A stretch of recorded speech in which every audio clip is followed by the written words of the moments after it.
this case. Mr. Chairman, I'll yield back. Thank you. Gentleman yields back. Chair recognizes Ms. Pressley from Massachusetts. Thank you, Mr. Chair. Let me just begin by making this plain. Credible fraud must be investigated and prevented. Every dollar that is stolen from public programs is a dollar that is taken from a child who needs care, a senior who needs food, or a family that is already struggling to make ends meet. Ms. Robbins, I want to just begin with a basic question, and please answer yes or no. When someone is convicted of defrauding the public, do you believe that they should be held accountable? Yes. So if we're serious about fraud, then we also have to be serious about accountability. Ms. Robbins, do you mind just expounding, what does accountability look like to you? We want to prosecute everyone who's committed a crime, and we want to fire officials in the agencies that are liable for allowing the failure of internal controls. Okay, so Ms. Robbins, let me be more clear. What should happen to fraudsters who steal public dollars? They should go to jail. So in my opinion, accountability means restitution. It means consequences, like incarceration, that help ensure that it doesn't happen again, as a real deterrent and accountability. It means that money taken from families and the public is returned to them. But that is not the standard that is being set by Donald Trump, who is wielding his clemency authority to allow fraudsters to escape accountability altogether. Last month, my office published a clemency report titled Trump's Clemency Gap, How Trump's Pardons Are Ignoring the People Who Need Them the Most. I ask unanimous consent to enter this into the record. Thank you. Now to the witnesses who serve in the Minnesota State Legislature on the Fraud Prevention Committee, let's walk through these pardons for fraudsters, and we all care about fraud. So Ms. Robbins, Mr. Hudson, and Ms. Rarick, Donald Trump pardoned George Santos, who defrauded voters and owed them $370,000 in restitution to victims. Raise your hand if you oppose this pardon. Thank you, Mr. Ballou. Ma'am, I would have to look at the law and the facts of the case. We cannot know the facts of all these individual cases. Don't deflect. This is a very public case. You know who George Santos is. You know exactly what he did. We just agreed that, fraud is unacceptable. And you just talked about accountability. You said if people commit fraud and exploit the public good, that they should be incarcerated. So this is not a complicated question. So I will give you all one more opportunity. Ms. Robbins, Mr. Hudson, and Ms. Rarick, raise your hand if you oppose the pardon of George Santos. Not playing this game. It's not a game. It's real life.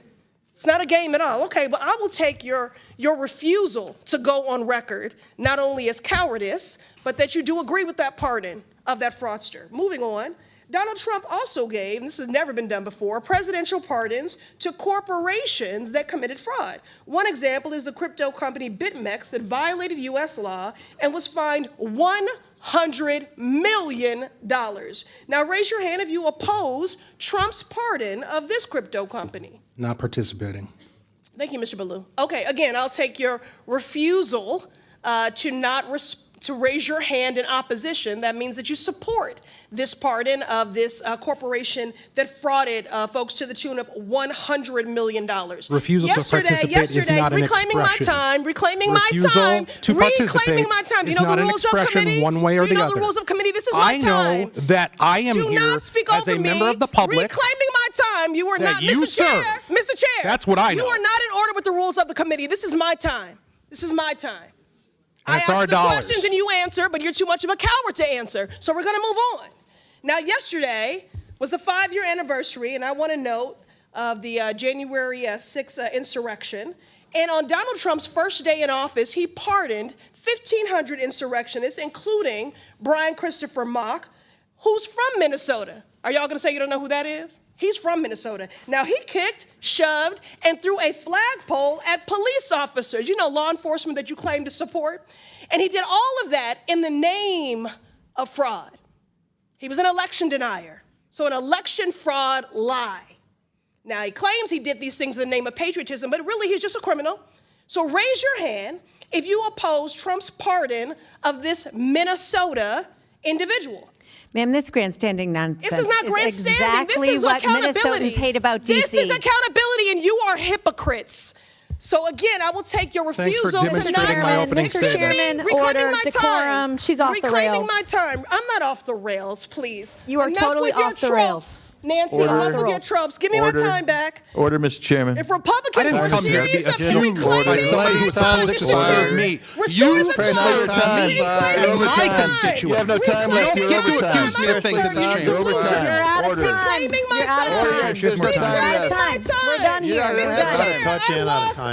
At least 10 didn't lose seconds. any She's out of seconds. time. Time's Restore the expired. Out of time. order My and time out is of time. expired. Ms. Pressley, You you've all are already very secured your unserious. MSNBC spot tonight. I'm not Now, your time's I'm required. looking for Chair accountability, recognizes Ms. and you Mace want to from We're run gonna be from the so good on hypocrisy MSNBC. Chair of your recognizes king Ms. Mace. and this administration. Thank you, Mr. Chair Chairman. recognizes Ms. And Mace. Mr. Chairman, I agree. She's don't going to be a care great about host on hungry children. You wanna be MSNBC. cutting This is back. my I time. wouldn't want to jump I in front of reclaim Ms. my Mace if I were you, Ms. Pressley. I reclaim my time. This is my time.